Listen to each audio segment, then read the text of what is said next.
This week I started reading through Galatians and getting into this book that Paul wrote, this letter to the church there. And one of the things that stands out just at the very beginning of this letter in chapter 1, verse 6 is when Paul says this. He says, "I am astonished that you are so quickly deserting the one who called you to live in the grace of Christ and are turning to a different gospel, which is really no gospel at all.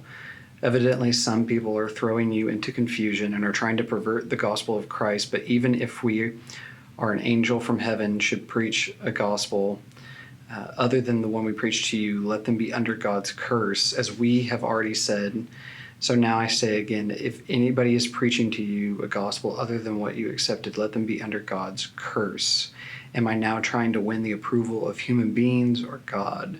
Or am I trying to please people? And if I were still trying to please people, I would not be a servant of Christ. I want you to know, brothers and sisters, that the gospel I preached is not of human origin. I did not receive it from any man, nor was I taught it. Rather, I received it by revelation from Jesus Christ." The passage is interesting for a couple of reasons. One, I think that it's clear Paul is saying that the gospel, the true gospel, the gospel that we should know, the gospel that this church should know, isn't one that's centered around or derives from man, but is something that God has done and is doing, and it's something that he has given us. The gospel of Christ is Christ himself, his rule, his reign, his victory over sin and death, and the establishment of his kingdom. It's the thing that we've been given, the good news that we've been given as followers of him to proclaim to others. And I think that's the important thing that Paul will get into, and Paul talks about, of course, and it's certainly something that I think we need to recognize as we're reading this is, one, where does my gospel come from? Where does my gospel truth come from? And do I allow people to supplement that gospel, to add to that gospel message?